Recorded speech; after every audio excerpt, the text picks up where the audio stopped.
Okay hello friends. आज हम फिर से यूट्यूब लेंगे। थोड़ा 10 का टाइमिंग चेंज करना है साइंस 1 साइंस 2 के हिसाब से, तो आज के दिन फिर से यूट्यूब। ओके। और आपका भी साइंस 1 का अभी स्टार्ट होगा फिजिक्स के चैप्टर। तो मैं सर से वैसे बात किया हूँ, तो कल या आज शाम तक मैं उसके बारे में आपको बता दूंगा, उनका टाइमिंग वगैरह क्या क्या रहेगा, किस तरीके से वो क्लास लेंगे। ओके। सो हमने स्टार्ट किया था यूजफुल एंड हार्मफुल माइक्रोब्स, जिसमें हमने कल फर्स्ट जो यूजफुल माइक्रोब लिया that is the lactobacilli. Okay.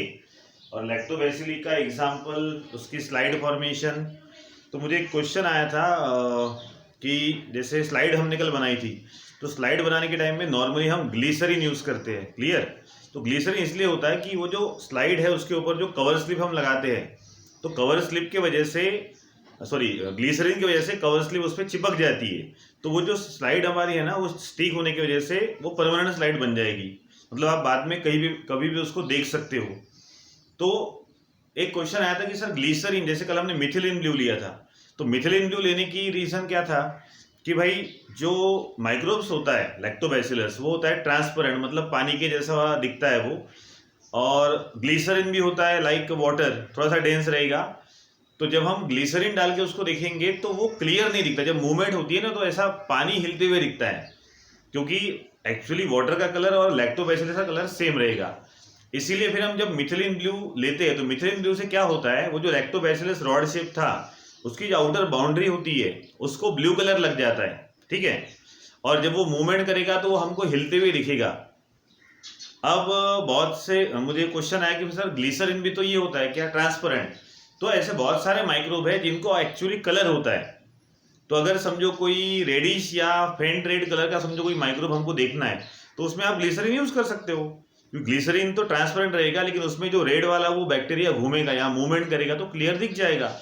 अब कल ऐसा प्रॉब्लम था कि ग्लिसरीन भी ट्रांसपेरेंट, थोड़ा बहुत हम समझो उसमें माइक्रोब लिया तो माइक्रोब भी ट्रांसपेरेंट, तो इसलिए हमने स्टेन यूज की थी। स्टेन मतलब जैसे कल भी मैंने बताया था, any colour, any type of colour solution जो वहां पे आप यूज करते हो, जो स्टिकी होता है, उसका फंक्शन, उसके दो फंक्शन हो जाएंगे। एक तो कवर स्लिप को चिपकाने के लिए ताकि हमारी स्लाइड परमानेंट बन जाए, और दूसरा वो जो माइक्रोब होता है उसको कलर मिल जाता है उसकी आउटर बाउंड्री को, तो जब वो मूवमेंट करेगा तो वो क्लियर दिखेगा। तो जो कलरफुल माइक्रोब होते हैं उनके लिए आप ग्लिसरीन भी यूज कर सकते हो, अगर मिथिलीन ब्लू जैसी स्ट्रेन नहीं है तो। ओके। हाँ। देन न्यू टॉपिक, उसी में का टॉपिक है प्रोबायोटिक। तो मैंने कल कहा था ये टॉपिक कल होने वाला था, लेकिन थोड़ा डिटेल में मुझे लेना है, क्योंकि इसके बेस पे हमको जो आगे एक डिसीज वाला चैप्टर आएगा, आपको एंटीबायोटिक पता होना चाहिए, और 8 में था। तो एक्चुअली हेडिंग दिया है मैंने प्रोबायोटिक योगर्ट। मतलब ये नॉर्मल योगर्ट नहीं, ये जो दही हमने कल बनाया था वो नहीं, ये प्रोबायोटिक वाला है। अब प्रोबायोटिक चीज क्या है उसको समझने के लिए पहले हमको एंटीबायोटिक पढ़ना पड़ेगा। आपको पता है जब हम डिसीज हमको होता है, हम डॉक्टर के पास जाते हैं, तो डॉक्टर अलग अलग टाइप की दवाइयाँ देता है, टैबलेट देता है। उसमें एंटी एलर्जिक होती है, देन एंटीबायोटिक होती है, और कुछ फिर समझो वो पर्टिकुलर जो माइक्रोब होता है उसको किल करने वाली होती है। तो उसमें से अभी ये बात करेंगे हम एंटीबायोटिक। अब एंटीबायोटिक क्या है, तो ये ऐसा एक टाइप का केमिकल है in the form of tablet, जो कि हमारी जब हम कंज्यूम करेंगे तो हमारे बॉडी की इम्यून सिस्टम बढ़ाएगा। इम्यून सिस्टम, अब इम्यूनिटी ये वर्ड आपको कोरोना की वजह से पता हो गया, भाई इम्यूनिटी बढ़ाना है, इम्यूनिटी बढ़ाना है। लेकिन ये जो एंटीबायोटिक होता है ये क्या करता है, क्योंकि हर अलग डिसीज के लिए अलग एंटीबायोटिक आएगी। पहली बात तो ये, मतलब अगर मुझे टाइफाइड या फिर मलेरिया जैसे डिसीज के लिए मेरी इम्यूनिटी स्ट्रांग करनी है, तो दोनों की अलग टाइप की एंटीबायोटिक रहेगी। अगर आपको मलेरिया टाइफाइड होता है तो जो डॉक्टर जो दवाई देंगे, जो एंटीबायोटिक देंगे वो अलग रहेगी, क्योंकि हर डिसीज की या हर पैथोजन की एंटीबायोटिक अलग होती है। अब एंटीबायोटिक करती क्या है, तो वो पर्टिकुलर डिसीज या पैथोजन के लिए हमारे बॉडी की इम्यूनिटी बढ़ाती है, ताकि वो पर्टिकुलर डिसीज या उनके पैथोजन को हम किल कर सके या उसको रेजिस्ट कर सके। अब पैथोजन मतलब क्या, तो डिसीज कॉजिंग माइक्रोब। तो एंटीबायोटिक मतलब ऐसी कोई भी चीज, ऐसा कोई भी कंपाउंड, चाहे वो टैबलेट के फॉर्म में लो या जैसे लिक्विड के फॉर्म में लो, लेकिन वो एक पर्टिकुलर डिसीज के लिए हमारे बॉडी की इम्यूनिटी स्ट्रांग करेगा। तो मैंने लिखा हूं define, antibiotic is a chemical which is used to increase the immune power for particular disease और पैथोजन। जो कोई भी हमको डिसीज हो सकता है या समझो हुआ है, या फिर वो डिसीज के लिए रिस्पॉन्सिबल जो पैथोजन है उसको मारने के लिए हमारे बॉडी में इम्यून पावर स्ट्रांग नहीं होती। तो वो स्ट्रांग बनाने वाला ऐसा कोई भी केमिकल जो पर्टिकुलर डिसीज या पैथोजन के लिए हमारी इम्यून सिस्टम को स्ट्रांग बनाता है, हमारी इम्यून पावर को इंक्रीज करता है, बढ़ाता है, वो हो गया एंटीबायोटिक। क्लियर। अब एंटीबायोटिक थोड़ा सा हाईफाई काम होता है जो हमको डिसीज के एक्चुअली कॉन्ट्रैक्ट होने के बाद लेना पड़ता है। अगर आपको मलेरिया नहीं है तो आप मलेरिया का एंटीबायोटिक लोगे क्या? आप डॉक्टर के पास गए, नहीं भाई डॉक्टर साहब मुझे एंटीबायोटिक दे दो, क्योंकि antibiotic is a curative measure, it is not a preventive measure. जब भी कोई डिसीज होगा तो उसको क्योर करने के लिए फिर वो एंटीबायोटिक ली जाती है। तो हम डायरेक्ट तो लेंगे नहीं ना, अगर आपको डिसीज ही नहीं है तो कहाँ लेंगे हम, बराबर है। इसीलिए इसको हाइयर बोला जाता है। अब कुछ ऐसे लोअर एंटीबायोटिक भी होते हैं, जैसे एंटीबायोटिक के broad spectrum and narrow spectrum इसी चैप्टर में हमको पढ़ना है। तो फिलहाल आप जनरल बात करेंगे। भाई कुछ ऐसे भी होते हैं कि जो आप नॉर्मली अगर लो तो वो हमारे पूरे बॉडी को या हमारे डाइजेस्टिव सिस्टम को अच्छा रखेगा, तो वो हो गया प्रोबायोटिक। एंटीबायोटिक मतलब हाइयर, जो डिसीज होने के बाद ही लेना पड़ता है। लेकिन कुछ ऐसे लोअर टाइप ऑफ एंटीबायोटिक होते हैं जो आप प्रिवेंटिव मेजर के तौर पे यूज कर सकते हो। अब जैसे सपोज मुझे पेट दर्द या इंडाइजेशन वगैरह नहीं है, लेकिन फिर भी मैंने थोड़ा सा दही खा लिया। अब दही नॉर्मली खाया तो दही में लैक्टोबैसिलस है, so it is a type of yes antibiotic. अगर वो दही में खाऊंगा तो मेरा पेट और अच्छा हो जाएगा। मतलब थोड़े बहुत हार्मफुल माइक्रोब तो मेरे पेट में है, लेकिन वो मस्ती नहीं कर रहे, मतलब मेरा पेट नहीं दुख रहा, कोई तकलीफ नहीं है। लेकिन अगर मैंने दही खा लिया तो वो जो कुछ गिने चुने हैं वो भी मर जाएंगे, मतलब कुछ होगा ही नहीं मुझे, या फिर जो होने वाला था थोड़ा सा पेट दर्द वगैरह वो भी नहीं होगा। तो ऐसे जो लोअर टाइप के एंटीबायोटिक होते हैं जो विदाउट डिसीज या एज अ प्रिवेंटिव मेजर या फिर जनरली हम ले लेते हैं, that is called as probiotic. Clear. तो एंटीबायोटिक के लिए मैंने एक पॉइंट लिखा हूं, antibiotic are present in the form of tablet. तो जनरली एंटीबायोटिक हम जब भी लेते हैं तो ये टैबलेट के फॉर्म में हमको लेना पड़ता है या फिर डॉक्टर देते हैं, but to cure the disease, मतलब डिसीज होने के बाद। नाउ अब हम जाएंगे प्रोबायोटिक योगर्ट के पहले प्रोबायोटिक फूड। तो अभी प्रोबायोटिक का मतलब आपको समझ में आ गया। प्रोबायोटिक मतलब ऐसी कोई भी एंटीबायोटिक जैसी चीज, लेकिन जो लोअर है और वो भी आपके बॉडी की इम्यून सिस्टम बढ़ाएगी या फिर नॉर्मली हमारे पूरे बॉडी को या स्टमक को जहाँ डाइजेशन होता है अच्छा रखेगा, ऐसा हो गया प्रोबायोटिक। तो आजकल जैसे सबको पता है हम नॉर्मल फूड खाते हैं, तो नॉर्मल फूड की जगह आजकल जो फूड मिल रहा है जो थोड़ा कॉस्टली है, जिसके बारे में अवेयरनेस बढ़ चुका है, जो बहुत ज़्यादा पॉपुलैरिटी हासिल कर चुका है, वो है प्रोबायोटिक फूड। अब जाहिर है नाम में मीनिंग है प्रोबायोटिक फूड, मतलब ये फूड से आप खाना तो खाओगे, मतलब पेट तो भरेगा, लेकिन साथ साथ आपके बॉडी में वो प्रोबायोटिक वो फूड के साथ जाने की वजह से आपकी बॉडी और ज़्यादा अच्छी हो जाएगी। मतलब अगर समझो कुछ इंडाइजेशन या एब्डोमिनल डिस्कम्फर्ट, मतलब वही पेट दुखना या फिर थोड़ा सा जनरल इलनेस वगैरह लगना, वो भी आपको नहीं होगा। That is called as probiotic food. तो हम लिख रहे हैं it is actually a food product which is use as a edible. Edible मतलब खाने की चीज, ये फूड है, but also shows the antibiotic effect. मतलब जो एंटीबायोटिक आपको नॉर्मल इफेक्ट दिखाता है, तो ये जो फूड होता है, ये फूड में हम आर्टिफिशियली उसमें प्रोबायोटिक ऐड करते हैं। वो फूड खाने का ही है, नॉर्मली खाया तो भी अच्छा है, पेट भरेगा, लेकिन उसके साथ साथ अगर आपको और एक अच्छी चीज मिल जाए, क्या मिल जाए, तो फूड से आपका पेट तो भरेगा, लेकिन वो फूड में अगर प्रोबायोटिक मिक्स किया जाए तो पेट भरने के साथ साथ आपको एंटीबायोटिक का भी इफेक्ट बॉडी में मिलेगा। मतलब सपोज आपके बॉडी के हार्मफुल माइक्रोब समझो बढ़ने वाले थे, तो वो अभी नहीं बढ़ेंगे, उसको किल किया जाएगा।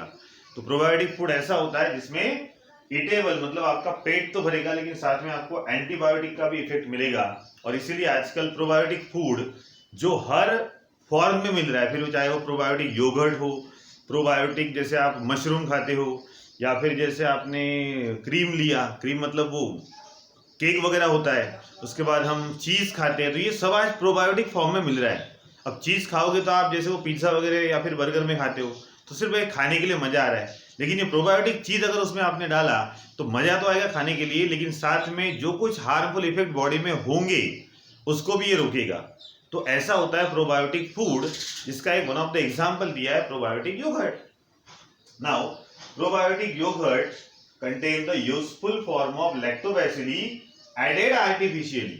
अब जैसे नॉर्मल आपने अगर दही खाया, योगर्ट खाया, तो उसमें आपको लैक्टोबैसिलस तो मिलेंगे ही, लेकिन ये ऐसा है कि उसमें ऑलरेडी जो नेचुरल फॉर्म में थे वो तो है, लेकिन हमने और ज़्यादा आर्टिफिशियली उसमें वो लैक्टोबैसिली ऐड किए, मतलब amount of lactobacilli in that probiotic yoghurt is more, जो कि आपको खाने के लिए तो मजा आएगा, लेकिन आपका जो ओवरऑल बॉडी का सिस्टम है वो भी अच्छा रहेगा, क्योंकि उसमें एंटीबायोटिक प्रॉपर्टी आ जाएगी। Such yogurt or food or any eatable are healthy as they kill the harmful bacteria like Clostridium which is normally present in our alimentary canal।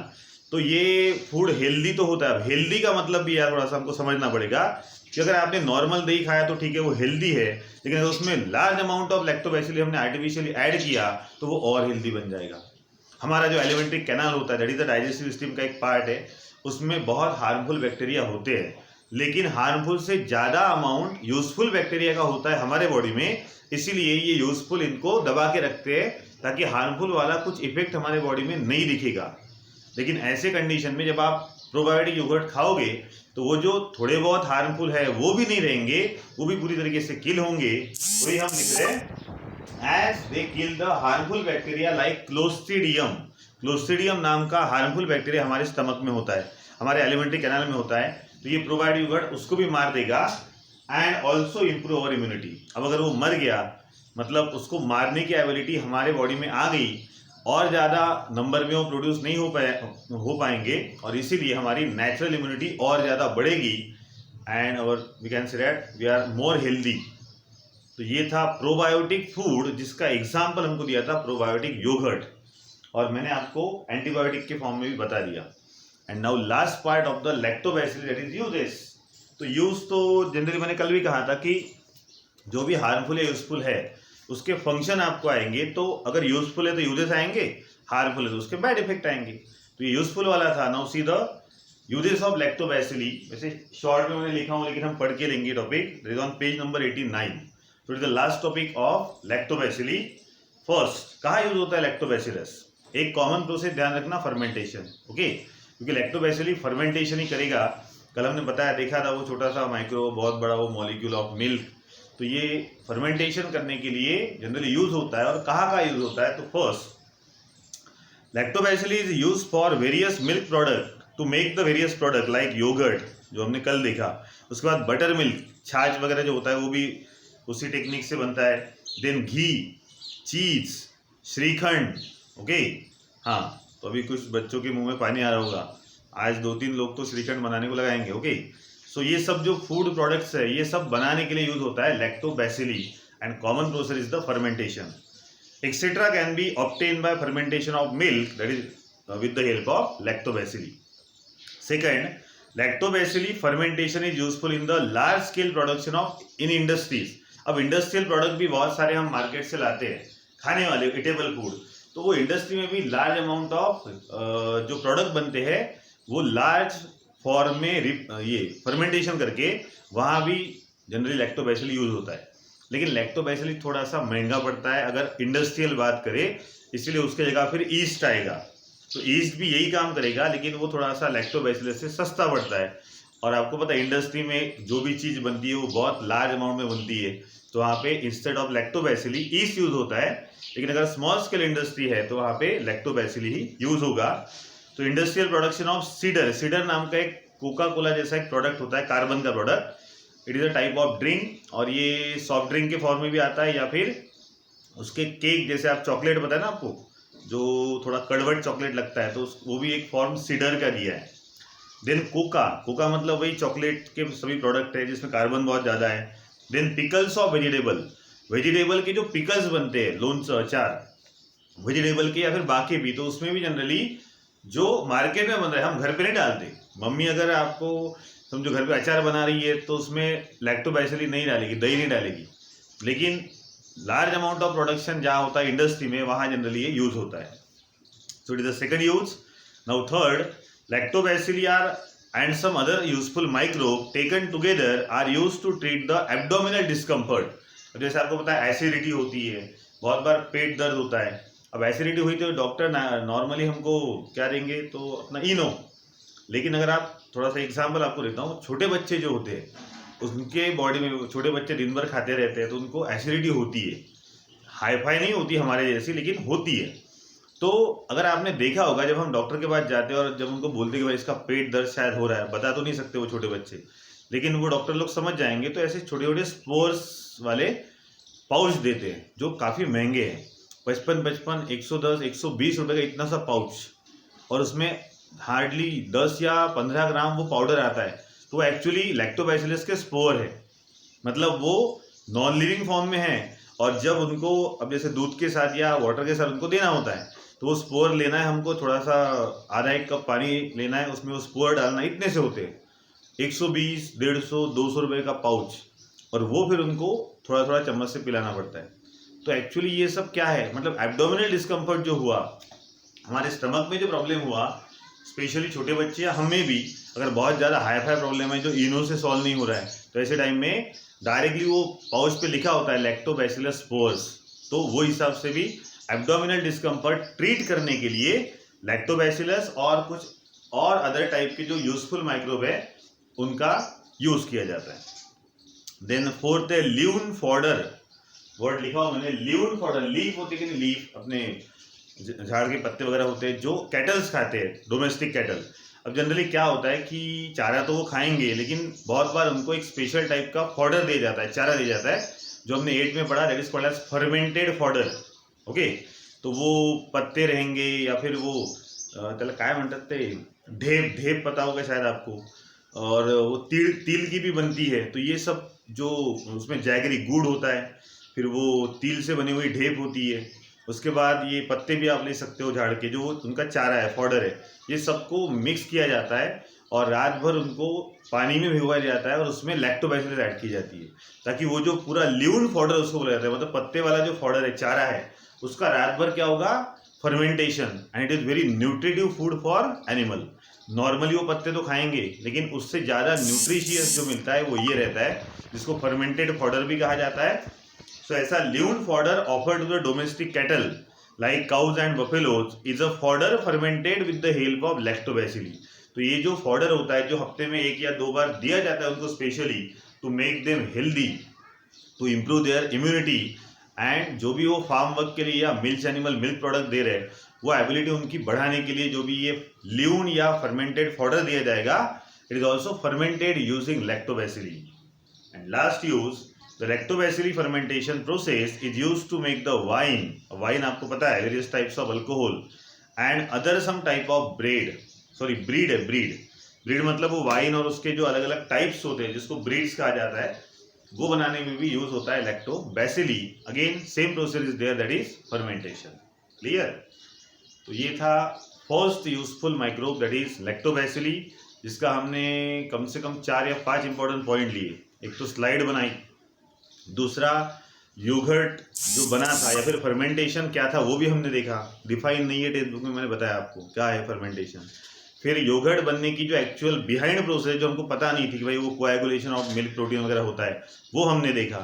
उसके बाद आज जो एकदम मॉडर्न तरीके से जो बहुत पॉपुलर हो चुका है, that is a probiotic food products, वो क्या होता है in the case of antibiotic, वो हमने देखा। एंड लास्ट 5th पॉइंट था normal uses of lactobacillus in domestic as well as industrial application. So that is about the first. कल हम नेक्स्ट वाला लेंगे, दैट इज राइजोबियम, जो स्पेशली प्लांट के लिए यूजफुल होता है because it carry out the nitrogen fixation, and you all know that NPK, that is nitrogen, phosphorus and potassium, are the primary nutrients of plant. तो अगर ये plant को अच्छे से ग्रो करना है, उनसे प्लांट से जो प्रोडक्ट हमको मिलना है अच्छे बहुत ज़्यादा अमाउंट में, तो जनरली ये राइजोबियम नाम का जो एक यूजफुल बैक्टीरिया है, उसके साथ अजीटोबैक्टर भी आएगा, नहीं आएगा तो मैं लेके आऊँगा, ये दोनों हमको कल पढ़ना है। That is again one of the useful bacteria for plant, और प्लांट से हमको फूड मिलता है, इसीलिए हमारे लिए भी यूजफुल है। तो कल हम देखेंगे rhizobium and azotobacter, that is the nitrogen fixing bacteria which carry out the nitrogen fixation. Okay, so that is about the today's class. Now continue tomorrow.